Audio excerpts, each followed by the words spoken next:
There are moments in life that begin like any other ordinary evening. The kind of evening where the air smells like rain and the road shine under the streetlights.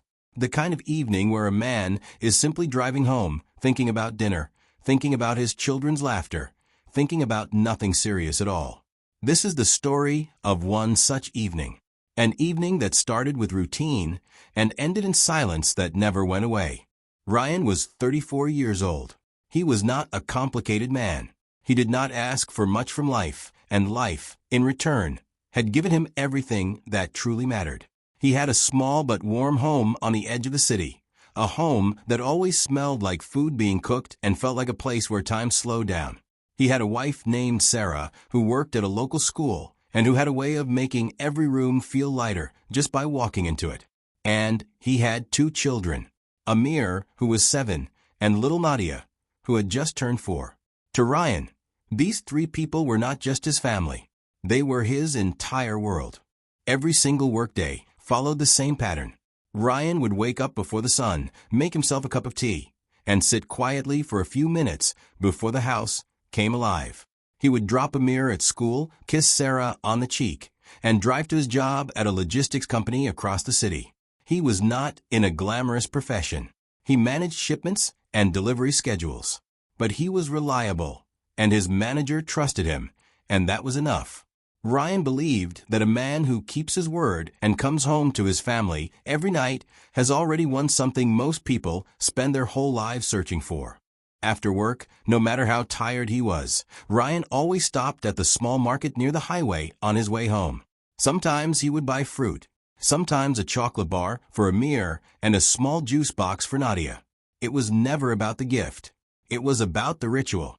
It was about the way Nadia would run to the door the moment she heard his car pull into the lane. It was about the way Amir would hold up whatever drawing he had made at school that day, waiting for his father's reaction before he allowed himself to feel proud of it. These small moments were the architecture of Rayan's happiness, and he knew it. On the evening of that particular Thursday in late October, Rayan finished work a little later than usual. A shipment had been delayed, and he had to make several calls to sort out the confusion. By the time he stepped out of the office, the sky had already gone dark and the clouds were heavy with the kind of rain that does not announce itself gently.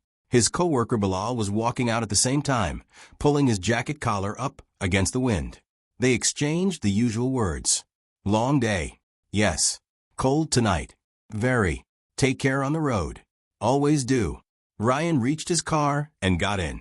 He turned the heat on and checked his phone. Sara had sent a message about an hour earlier. She had written that she was making dal and rice and that the children were already asking when Baba was coming home. He smiled at the screen and typed back quickly. 20 minutes. Maybe 30. Save me the big bowl.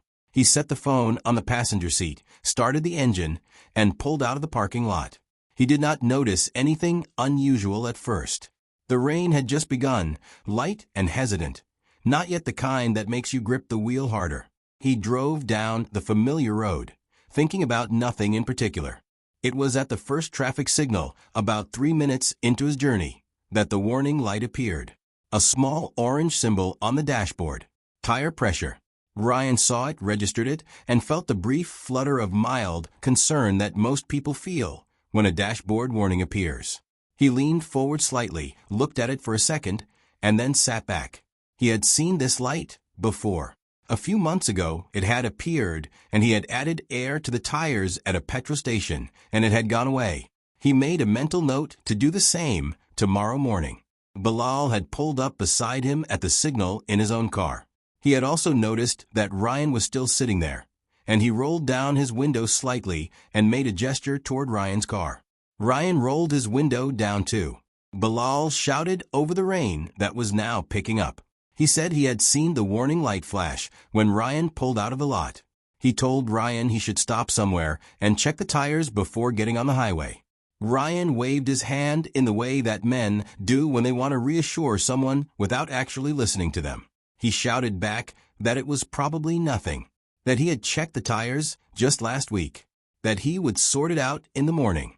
Bilal looked unsure, but the signal turned green. Both cars moved forward and then separated at the next turn. The truth was that Rayan had not checked the tires last week. He could not remember the last time he had checked them properly. The car was 4 years old and had done a great deal of highway driving. The rear left tire in particular had been showing uneven wear for some time, the kind that is invisible to a glance, but deeply significant to someone who knows what they are looking at. But Rayan was not thinking about tires. He was thinking about the bowl of dal waiting for him. He was thinking about Nadia running to the door. He merged onto the highway and accelerated. The highway was not especially busy that night. The rain had kept many people home, and those who were driving had slowed down sensibly. Rayan drove at about 90 kilometers per hour, which was within the speed limit. The road was wet, and the streetlights reflected off the surface in long ribbons of orange and white. His windshield wipers moved steadily back and forth. He turned on the radio and caught the tail end of a song he liked. He turned it up slightly. He was almost relaxed. He did not feel the tire begin to fail. That is the thing about this kind of failure. It does not always announce itself with a gradual softening or a change in handling that gives you time to adjust.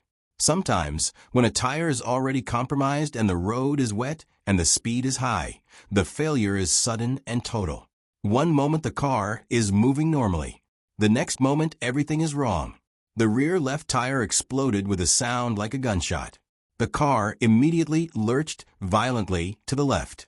Rayan gripped the wheel and turned it instinctively in the opposite direction, which is the wrong thing to do, but the thing that every person does in those first fractions of a second before reason can catch up with reflex. The car began to spin. Not a small spin. A full uncontrolled rotation across 2 lanes of the highway. Rayan could not see anything except the sweep of headlights and rain and the barrier approaching faster than his mind could process it. He did not have time to think about Sara. He did not have time to think about his children. He had time only to feel the impact as the car hit the central divider and the world went dark and completely, terrifyingly silent. Back at home, Sara had plated the food and put it on the table. Amir had already eaten half of his portion and was now reading a book at the table, waiting for his father to come home before he went to bed. Nadia had fallen asleep on the sofa, her small hand still wrapped around a toy she had been playing with. The clock on the kitchen wall showed 8:40. Rayan had said he would be home in 20 minutes, and that had been over an hour ago. Sara picked up her phone and called him. It rang several times and then went to voicemail. She told herself he was probably stuck in traffic. She sent him a message. She asked if he was all right. She watched the screen, waiting for the ticks to turn blue. They did not. She called again at 9. Voicemail again. Now there was a different quality to her concern. Not panic yet, but something closer to it. An unease that she could not quite name, the kind that sits in the chest and does not respond to logic. She called his office, but no one answered at that hour. She called Bilal, whose number she had in her phone from a work event they had all attended together once. Bilal answered on the second ring. And when Sara told him that Rayan had not come home and was not answering his phone, there was a pause on Bilal's end that lasted only 2 or 3 seconds. But Sara felt every one of those seconds, as if they were minutes. Bilal said he had left the office at the same time as Rayan. He said he had told Rayan to check the tires.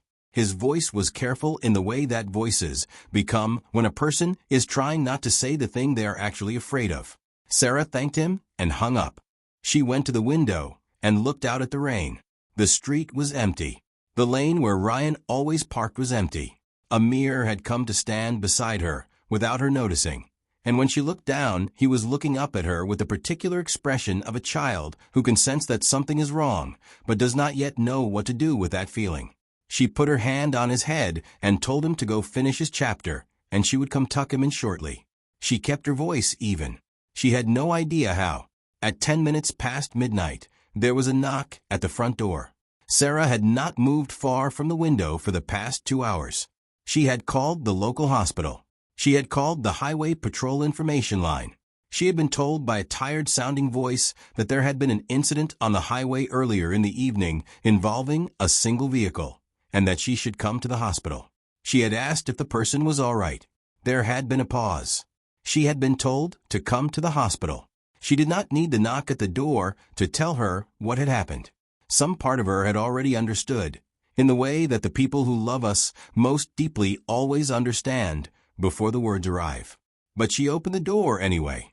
2 officers stood on the step in the rain, their hats wet, their faces carrying the specific gravity that only comes with the delivery of the worst kind of news. She saw their faces, and she dropped her phone. It hit the doorstep, and the screen cracked, and she did not look at it. She did not hear what they said in those first moments. She felt the sound of it without processing the words. She felt it move through her body like something physical, like something that rearranges the internal architecture of a person and leaves everything in a different place from where it was before. Amir woke up to the sound of voices he did not recognize. He came to the top of the stairs and looked down. He saw his mother. He saw the officers. He saw the way she was standing. And even at 7 years old, he knew. Children always know. He sat down on the top step and held the railing and did not say a word for a very long time. Nadia slept through all of it. She was still on the sofa when the officers left, and Sara came back inside and sat on the floor beside her daughter and put her face in her hands. Nadia's hand was still curled around her toy. She was breathing slowly and peacefully and had no idea that when she woke up in the morning, the world would be a completely different shape from the one she had fallen asleep in. She would spend years of her life asking questions that no answer would ever fully satisfy. She would grow up with a father who existed only in photographs and in the memories of people who had loved him. Rayan was a good man. He was not reckless or careless in any general sense. He was kind and responsible and devoted. But on one night, in one moment, he dismissed a small warning because he was tired and the rain was cold and home was close, and the warning seemed like such a minor thing compared to the warmth waiting for him at the end of the drive. He did not know that the warning light was not about inconvenience. He did not know that it was about the fragile thread between arriving and not arriving, between coming home and never being able to come home again. This is the part of the story that sits heaviest. Not the crash itself, but the smallness of what came before it. A light on a dashboard, a 2-minute stop at a petrol station, a phone call to a mechanic. Any one of these things, had it happened, would have meant that Rayan came home that night, would have meant that Amir showed him the drawing, would have meant that Nadia woke up in the morning and ran to him the way she always did. The difference between the life Rayan had and the loss his family now carries was not a mountain. It was a single, small, ignored warning. We live in a world that moves fast and demands more from us than we often have to give. We are tired. We are distracted. We are always on our way somewhere. And in that rushing, that constant forward movement, we learn to triage. We learn to decide what is urgent and what can wait. But some things cannot wait, and they do not look urgent until it is too late for them to look like anything at all. A warning light in a car is not asking you to stop your whole life. It is asking you for a few minutes. It is asking you to pay attention to something that your vehicle has noticed, even though you have not. Your vehicle has sensors and systems designed for one purpose only, which is to keep you moving safely and to alert you when something is changing in a way that could become dangerous. When those systems speak, they are not being dramatic. They are not false alarms designed to inconvenience you. They are the result of engineering built around the basic human desire to get from one place to another and come back to the people who are waiting. When the warning light speaks, it is on the side of your family. It wants you to come home just as much as they do. There is a broader truth here that goes beyond cars and tires and highways.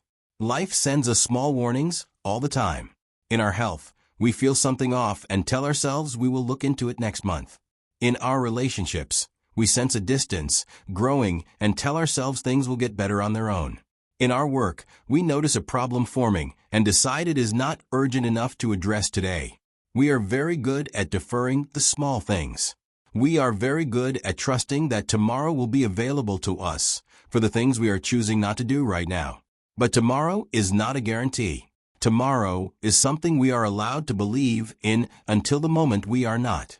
Rayan believed in tomorrow. He believed that the tire would be fine for one more night. He believed that the warning light was a small thing, and that small things could wait. He was wrong, and the cost of being wrong was everything. Not just his own life, but the shape of 3 other lives that will carry the weight of that night for as long as they exist. A wife who still sets 2 cups, sometimes before she catches herself. A son who learned too early what grief looks like on an adult's face. A daughter who will one day be told about a rainy Thursday night and will try to build a memory out of a story she does not actually have. Do not let a small warning become the last thing you ignored. Check your vehicle. Maintain your tires. When a light appears on your dashboard, do not tell yourself it can wait until morning. It has appeared now, because now is when it matters. Pull over. Make the call. Take the 10 minutes. Go home safe. Because the people waiting for you are not waiting for a version of you that almost made it. They are waiting for you. All of you. In one piece. With the fruit from the market and the juice box for the little one and the easy, ordinary tiredness of a man who has had a long day and is finally, thankfully, home.